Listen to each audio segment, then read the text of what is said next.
Okay, so within this video we're going to show you how you can create a subscription form and place it on your website. There's a number of ways that you can do it to be placed on your website, so we're going to go through each of those. There's also autoresponders that you can have within the account, so you get a notification when someone subscribes and when they unsubscribe. And also we can look at the autoresponders that are given to the individual that is taking action with your form. So the first page is a setup form, and we're on there at the moment. So what we can do is go to the page setup at the top, expand that option, and then we can choose how we want it to look. So the first thing is the language. So again, you can choose from the drop down menu. We'll leave it as English. You can choose the background color if you want, and you can click on that option there and go to more colors or choose one of the default ones showing.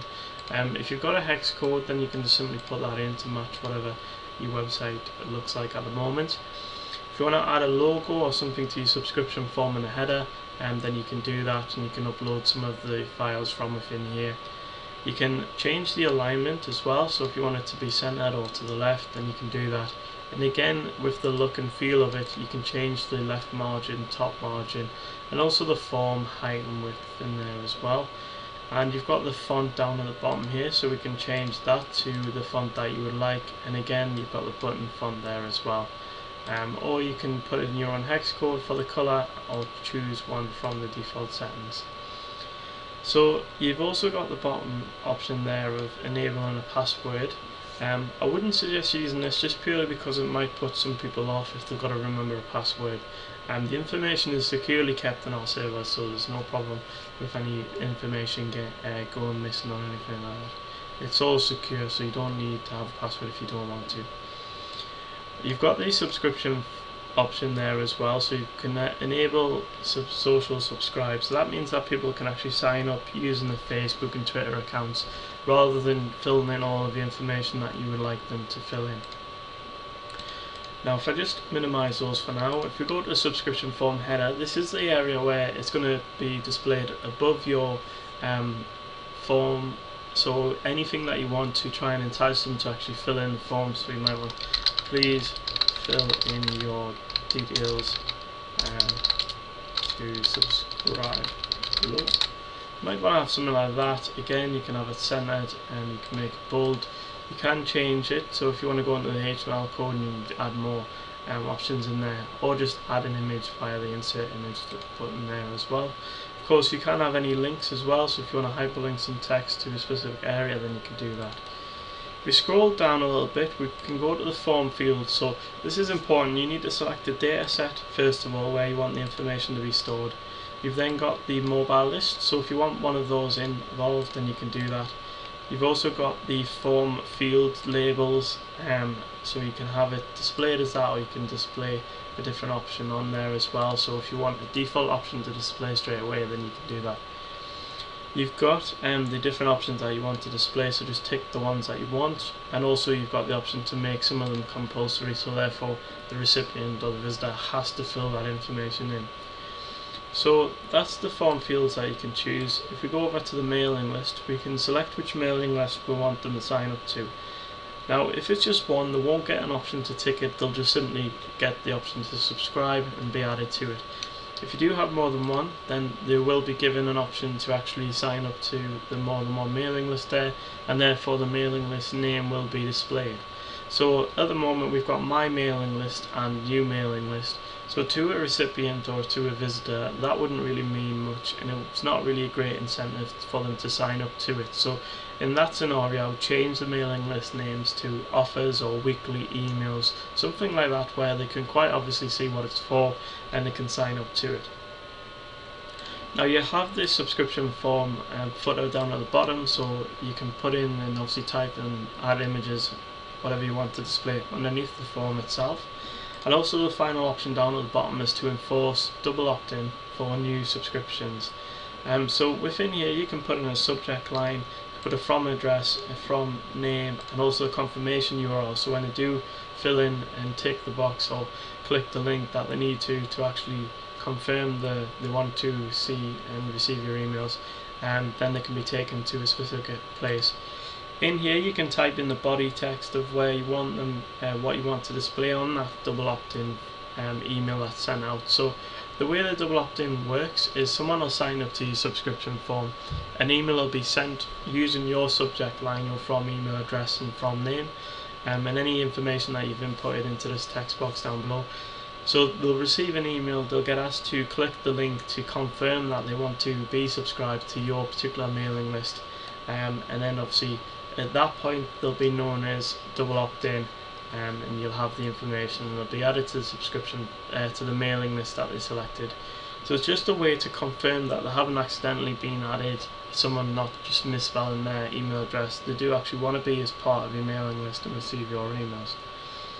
So that's a very brief overline of how this works.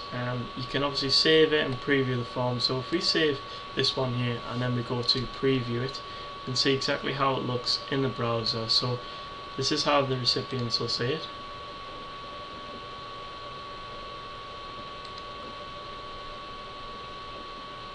Okay, so as we can see, this is a form here. We've got the buttons at the top and the text is very small. You've got the option to tick the options and the different mailing lists, and also you've got the option down at the bottom to get your profile to unsubscribe from all or just unsubscribe from the one, and also to subscribe as well. So obviously looking at that form we would need to make all of the text a lot bigger.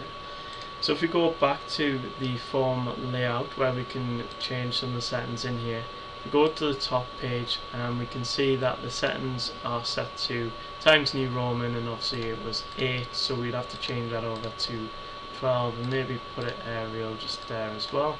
Once we save that, we can preview it again just to make sure it looks okay, and once it looks fine we can then go over to putting it on your website. So I'm just going to quickly preview it again and you can see the changes that we've made.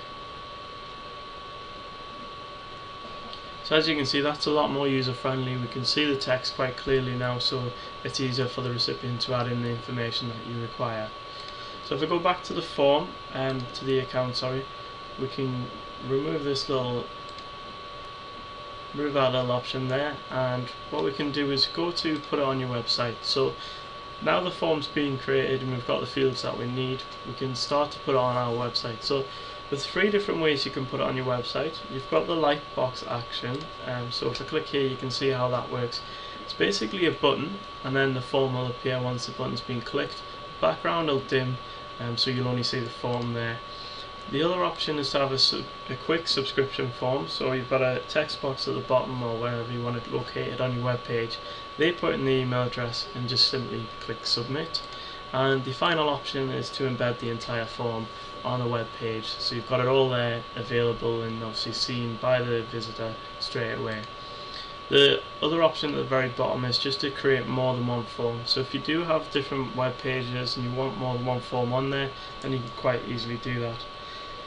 When you are wanting to use one of the options, just tick the one you want and then just click next, and it will provide you with the code that's required for you to put on your website. Then you can obviously give that to the web developer that works on your website.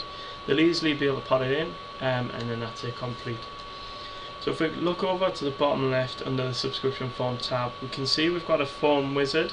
I would suggest that you just look at the setup form instead, because it is very easy to use, but if you would rather be guided through the process, then you can use that form wizard.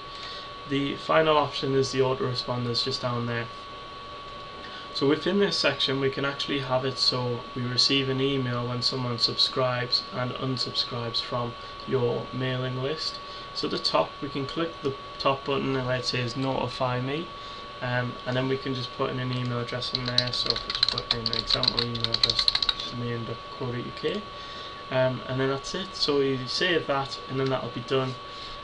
Again, you've got down here, we've got the subscribe autoresponders and also the unsubscribe ones. So that'll take you to the autoresponder section, which we've already discussed in the previous video. It basically allows you to have an email sent when someone subscribes to the form or when they unsubscribe, just to make sure that obviously they did it on purpose. And you might, within the unsubscribe one, you might want to link to different Facebook and Twitter options so they can follow your company elsewhere rather than just receiving emails. But yeah, that's the basic overview of that subscription form. So feel free to watch any of the other videos